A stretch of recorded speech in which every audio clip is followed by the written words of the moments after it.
Havendo um número legal, declaro aberta esta sessão da Comissão da Memória e da Verdade, Dom Helder Câmara. Eu convido o doutor Roberto Franca para vir fazer parte da mesa. A sessão de hoje se destina a ouvirmos o depoimento do desembargador Edgar Sobreira. Para aqueles que militam ou militaram nos meios jurídicos do Estado e do país, a presença do desembargador Edgar Sobreira dispensa qualquer apresentação. Todos que acompanhamos, como eu tive a aventura de acompanhar, a sua atuação firme, isenta, competente, de um magistrado que honrou a magistratura de Pernambuco, constitui a sua presença nesse momento a segurança de que nós vamos ter, como esperamos, uma avaliação de tudo que ocorreu no Estado, no tocante à vida jurídica durante os 21 anos de ditadura militar. Nós estamos, e os presentes seguramente têm acompanhado, nós estamos aqui levantando na Comissão da Verdade uma série de fatos que até então nunca haviam chegado ao domínio público. Eram do conhecimento daqueles que vivenciaram os momentos passados no Estado, mas que hoje, inclusive graças às investigações que temos procedido e à colaboração que vimos recebendo de setores os mais diversos da sociedade pernambucana, já conseguimos levantar uma série de fatos que esclarecem, sobretudo para aqueles que não acompanharam de perto os acontecimentos, esclarecem muitas situações até então questionáveis. De uma maneira geral, inclusive, concluindo que a versão oficial que era dada, a maioria daqueles fatos não coincidia com a verdade, não traduzia a verdade como eles efetivamente se passaram. Nesse sentido, a comissão já tem feito revelações, sempre e com cuidado, para poder abalizar e fundamentar suas conclusões em documentos do próprio governo, em documentos incontestáveis e em depoimentos também autorizados. Estamos cumprindo aqueles objetivos que a lei que criou a comissão explicitou. Eu queria convidar para vir fazer parte da mesa o doutor Edgar Sobreira, que nós vamos ter o prazer de ouvir. Eu pediria inicialmente ao doutor Edgar Sobreira, como a sessão está sendo gravada, filmada e gravada, eu pediria que o doutor Edgar se qualificasse para efeito da identificação da gravação. Nome e documento para a gravação. Antes de tudo, agradeço as palavras elogiosas do meu contemporâneo, de velhas datas, figura inconfundível de advogado, de homem público, o doutor Fernando Coelho. Diante dos fatos, vou me qualificar. Edgar Sobreira de Moura, nascido a 9 de julho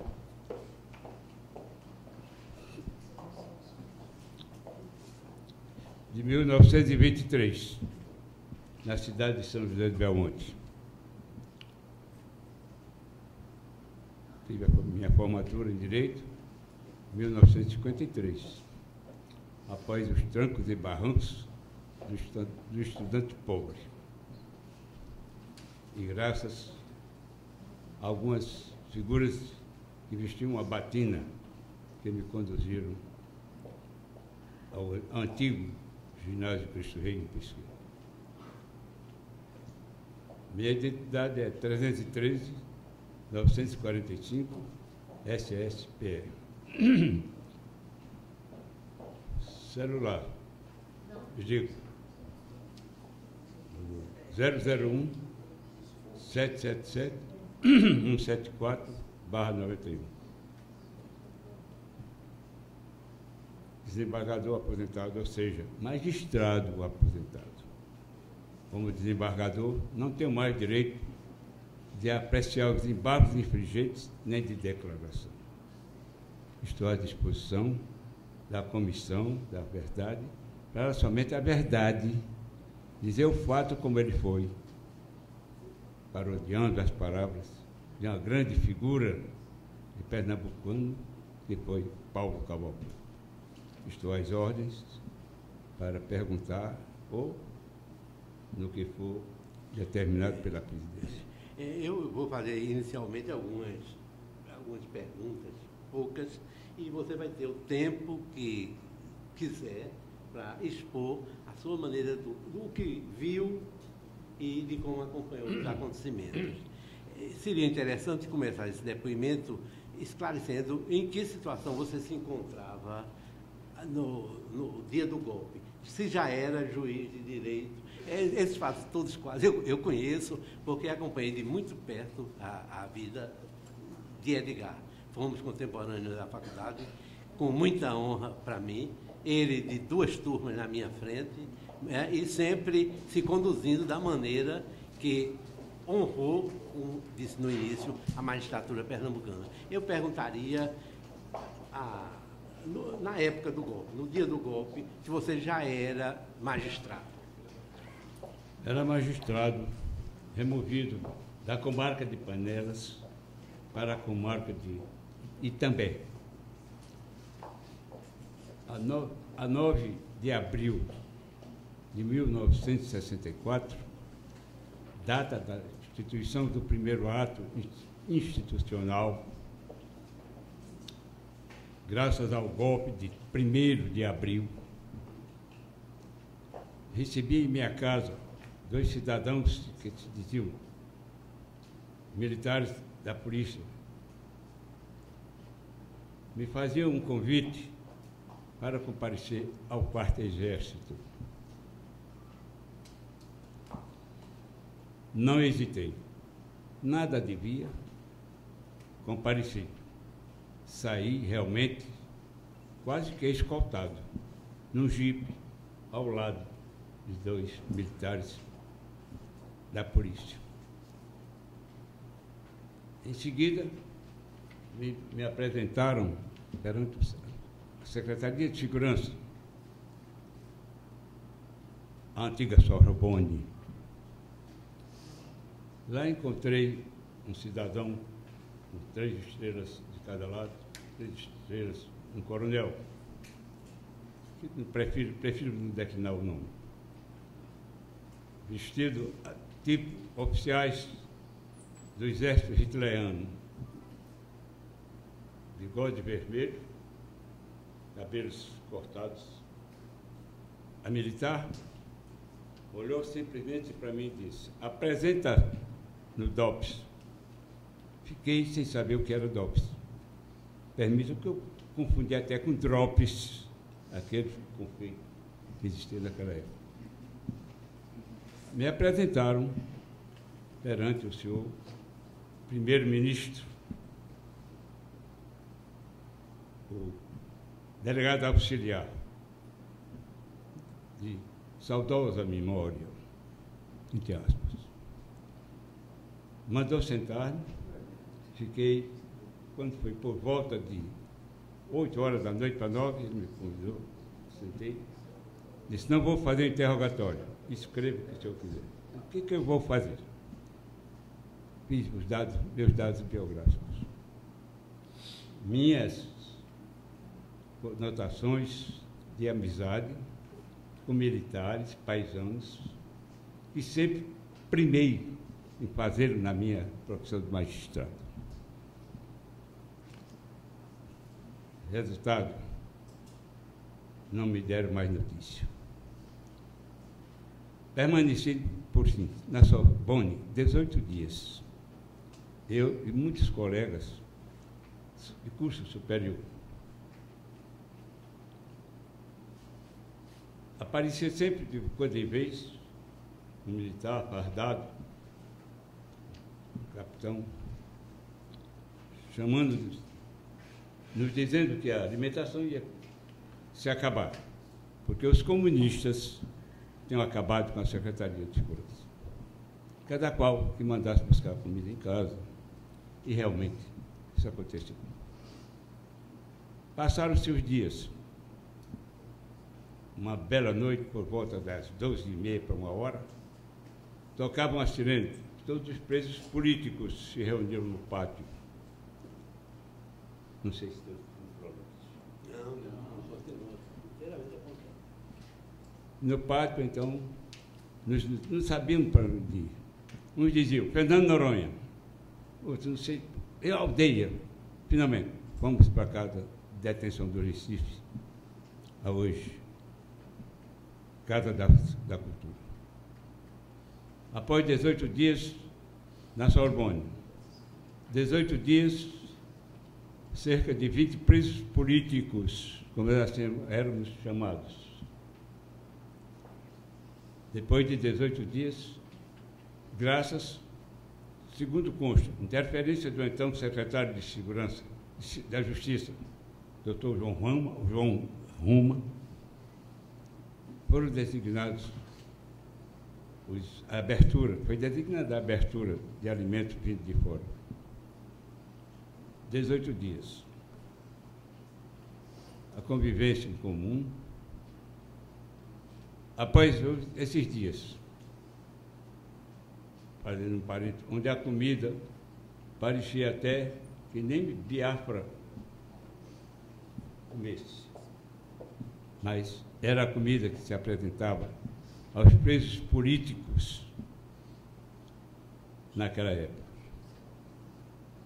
18 dias após, para completar os 54 dias, mandaram a mim e o doutor Márcio Hollenberg Leite, então juiz de direito também, para o quartel do Derby. Bem tratado no quartel do Derby.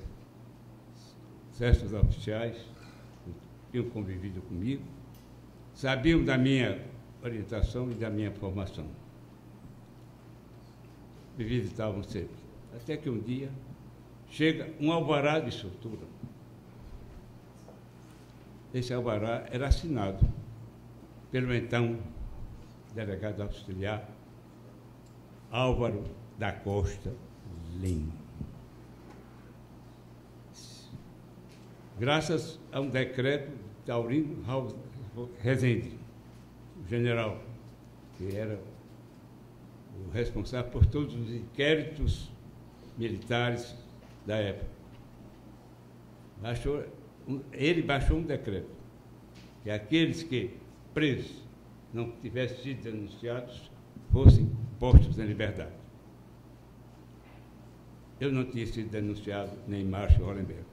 Fomos soltos. Daí, então, fiquei aguardando as decisões. Quando preso, tive a visita do presidente do Tribunal de Justiça, Dr. Adalto Maia. Levava-me não só o conforto moral, mas como o contra-cheque para uma família que estava completamente desarvorada. E dizia-me, nada posso fazer, porque até o próprio Tribunal de Justiça nenhuma garantia tem diante do regime que estamos atravessando. O golpe de 1º de abril, referendado pelo ato institucional número 1, tirou todas as garantias possíveis e imagináveis, onde os palácios de justiça passaram para ser os quartéis, as segundas sessões, onde aqui contávamos um triunvirato que comandava o Estado. Ibiapina, Bandeira e Ivan Rui. 3 coronéis que mandavam e desmandavam no velho Pernambuco. Havia um governador de Estado. Naquela altura, o governador parecia com menos autoridade de que com o próprio juiz tinha sido preso. mas tudo passou. Depois da liberdade, chegava às minhas mãos uma relação de 8 comarcas na vizinhança do Recife, para que eu escolhesse qual delas eu queria. Era uma recompensa. Agradeci, porque já estava na minha comarca divertindo.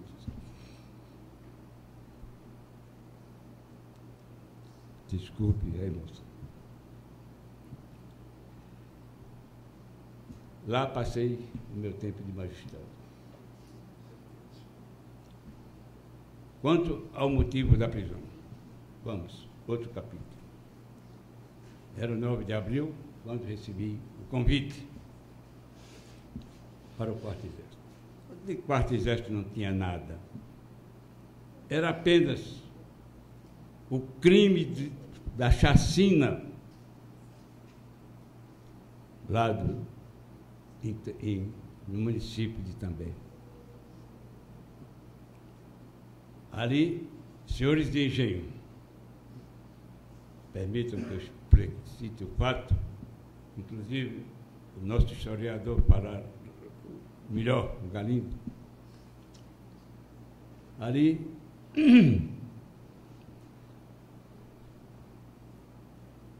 depois deste crime,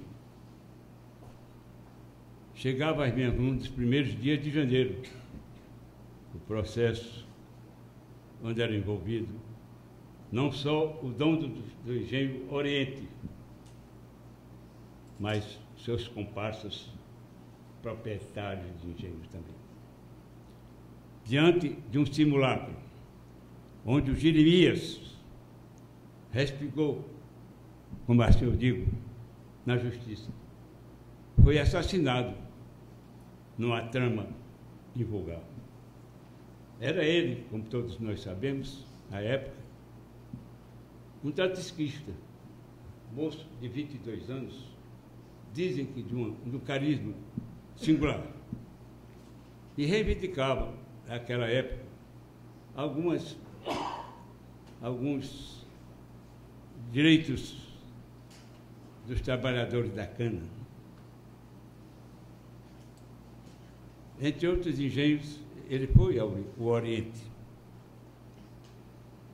a convite do proprietário do engenho. Mas o que receberam? Bala. O primeiro a cair, segundo consta dos autos, foi o Jeremias. Os camponeses correram desarvorados, levando balas, quedas, pelos baldes do engenho e pela canavial afora. O processo foi feito graças à orientação de um juiz, de um promotor e de um tenente da Polícia Militar. Essas duas figuras, diante dos acontecimentos, foram demitidos. O oficial e o promotor foram demitidos. O juiz, porém, não foi. O promotor era Murilo Barbosa. Murilo Barbosa. Por sinal, eu estive há pouco tempo com a viúva dele, não foi isso, doutor? Nós estivemos lá, não. Eu esteve aqui. Murilo Barbosa recebia a denúncia do processo. Era o promotor, então, Barro Júnior. Lia a denúncia, apresentada como rixa, sem autoria certa. Pedia, então, a prisão preventiva do vaqueiro da propriedade, que teria sido o assassino de Jeremias. Não decretei a prisão. Àquela altura, se houve um conluio de crimes a decretar a prisão preventiva do vaqueiro, teria que decretar a prisão de todos que tomaram parte na chacina. Não decretei. Marquei a audiência O oficial de justiça deu a certidão de que estavam em lugares certos e não sabidos. Publiquei edital, como mandava o Código de Processo. Antes do prazo, chegavam e também, entre outros advogados, o doutor Edson Muri Fernandes, o velho, e outro advogado que me foge à memória, procurando fazer um interrogatório independentemente da data fixada. Eles apresentariam os réus. Eu digo, se houver vaga, farei, como realmente aconteceu. O principal denunciado, Zé Borba, era assim que chamava. Parecia que estava diante do cadafalso. Não admitia que fosse interrogado nem pelo presidente da República. Tal a prepotência. Tratei com toda delicadeza, como sempre, aos réus, dei o direito de falar o que quisesse, porque sempre considerei o réu como o único advogado principal. Se no interrogatório, no decorrer do processo, fosse julgado aquilo que ele tinha dito, absolvia.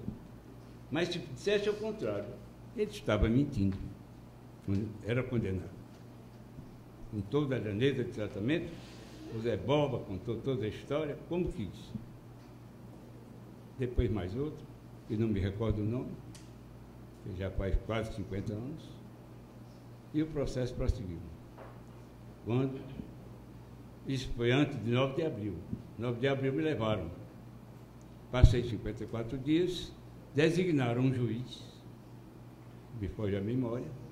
Esse juiz absolveu todos, por falta de provas, e o processo foi arquivado, que até hoje ninguém sabe onde anda.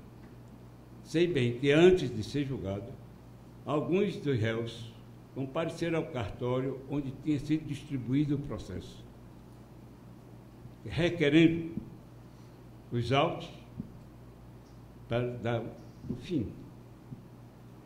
O escrivão negou. Apenas disse, traga uma ordem do Quarto Exército, que eu entregarei o processo. Mas o processo desapareceu. E assim, depois desse interrogatório, depois dessa prisão, desse estágio de 54 dias, que o processo foi julgado, eu fui solto. Fui absolvido. Absolvido não, porque nunca me deram nota de culpa. Nunca me forneceram qual foi a culpa que eu cometi. Posso dizer que aquilo tudo, para resumir um pouco, formou na minha consciência de juiz ao julgador. Quanto vale um dia de liberdade? Um dia. E quanto vale uma injustiça?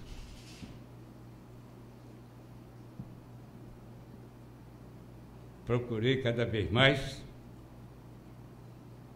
no meu espírito de magistrado independente, formar minha convicção de que a injustiça é o pior dos pecados.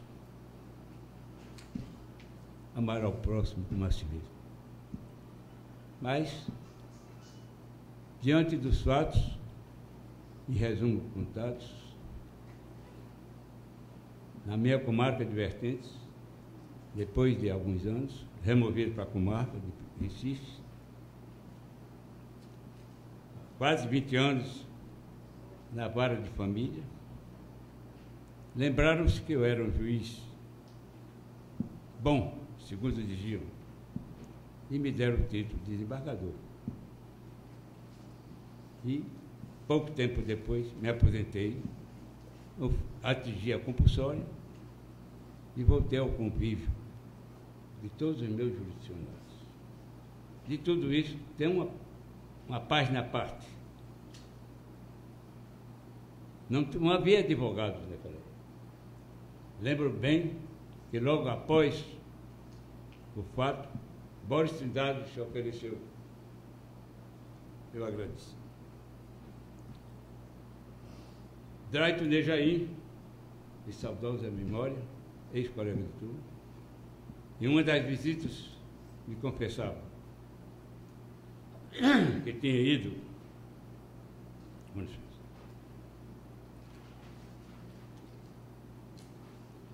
falar com a Ibiapina, então um dos compostos do triunvirato, que preferia ficar no meu lugar, contanto que eu fosse absurdo, eu saísse da prisão.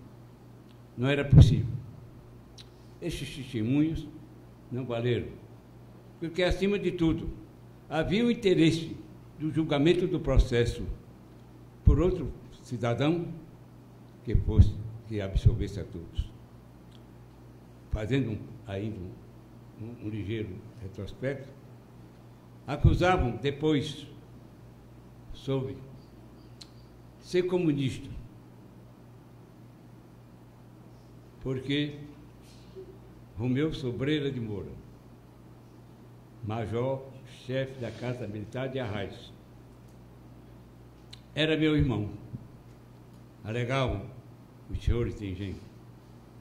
E como irmão, eu era comunista também.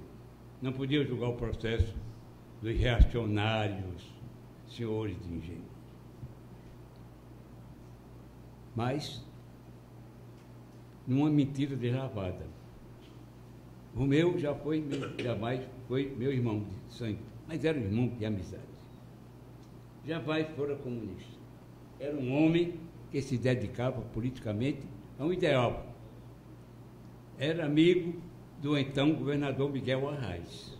Era amigo, até a hora da sua prisão. Por que, então, eu, ainda que fosse irmão, seria responsável pelo crime? Não, talvez adiante pela condenação dos réus?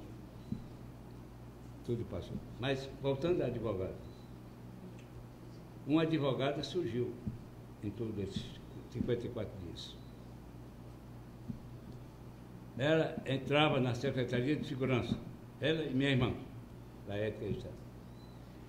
Sapato alto, bem vestida, batons rujos, que sempre usou. Erguida, falava com o então chefe da Polícia Militar Civil, que era o coronel Ivan Rui, sobre a minha inocência e sobre a prova que existia a meu favor também. Cerca de 25 a 30 senhores de engenho, comerciantes e toda a sociedade também, assinavam um documento pela minha honorabilidade.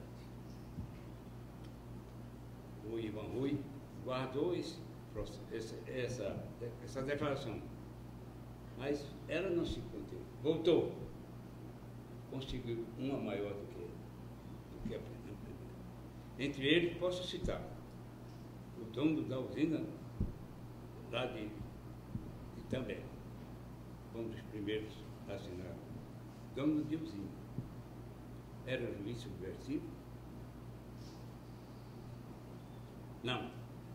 Essa advogada jamais se dobrou. Ela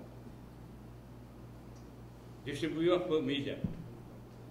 A essa altura, até a caçula de 1 ano ficaram nas mãos de um amigo e também. Os outros distribuídos entre Belmonte e Recife. Entre Recife e Belmonte. Ela foi a advogada número 1 que contou, sem medo e sem ódio, enfrentando Ivan Rui e por uma audiência toda especial, o então governador do estado, que era o Dr. Paulo Guerra. De tudo isso, o que me restou? Ser o juiz de sempre, como acabei de dizer, fazendo o meu julgamento diante do erro que cometeram contra mim, fazendo valer a liberdade do homem. Sobretudo, a injustiça. A injustiça que fere muitas vezes e que tem que ser reparada, seja em que setor da vida pública for. Permitam que eu fale no momento onde o Supremo Tribunal de Justiça do Brasil ergueu a sua voz, talvez como Ribeiro da Costa, na figura polêmica de Joaquim Barbosa, e pôs na cadeia os responsáveis, os ladrões da nossa pátria. Permitam-me. É preciso que a justiça tenha autoridade, tenha moral e não tenha medo, sem ódio e sem medo do dizer de Marco. É assim, meus senhores. Em resumo, conto uma história como aconteceu. Estou aqui, meus 90 anos, contando o que se passou, sem mágoa e sem ódio. Não tenho mágoa de ninguém. E só. Muito obrigado pelo que me ouviram.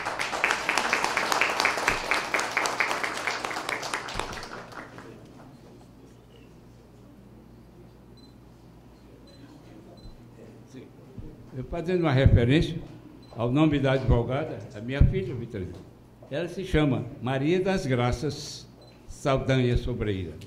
Não está aqui hoje, graças a uma cadeira de roda, em que ainda tem o carinho e o respeito de todos os filhos e de todos aqueles que ele conhece.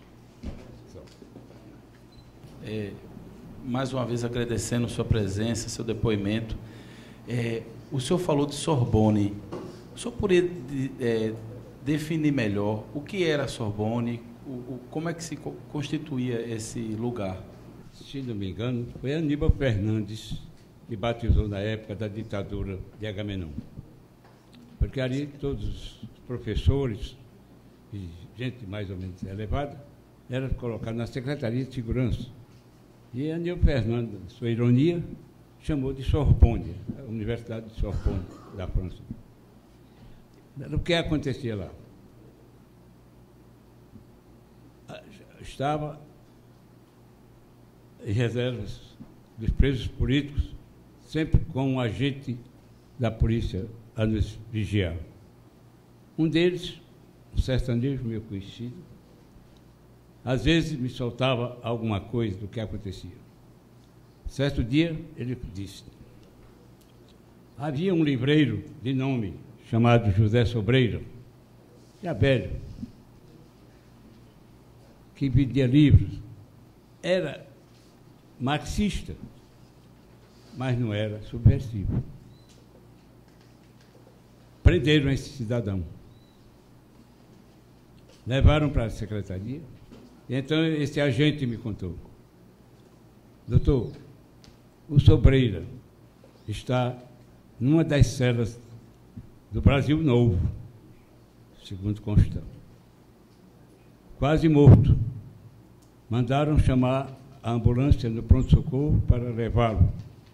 O médico chegou e voltou. Negou-se a dar o atestado de óbito. Tal era o estado de saúde em que se encontrava o José Sobreira, de torturas, não eram morais, mas eram físicas. O médico não deu o atestado. Tal as torturas acontecidas no Brasil Novo, na Sorbonne da Rua da Aurora. No entanto, dias depois, passava em frente à secretaria da Sorbonne, lá da Sorbonne, Zé Sobreira passeando, o espírito forte, roubo. Outra vez, esse mesmo cidadão chegou e contava. O delegado, um rapaz moço, cujo nome não me recordo, lá do lado de Bibiribe, foi chamado para depor perante o primeiro-ministro Álvaro da Costa Lima. Antes, porém, usaram um tal de tortura chamada telefone, que 2 vínculos de sangue saíram pelos ouvidos. Era esse o tratamento da velha ditadura. Eram os filhotes da ditadura que assim tratavam o movimento de 64. E outros fatos que se sabia apenas por ouvir dizer. Quanto aos presos políticos, realmente, não houve torturas, mas a tortura moral, a que eu reputo muitas vezes pior do que a física. A tortura moral do homem que anda certo, que é vilipendiado, que é preso. Essa tortura dói, mas mesmo doendo, não tenho ódio nenhum.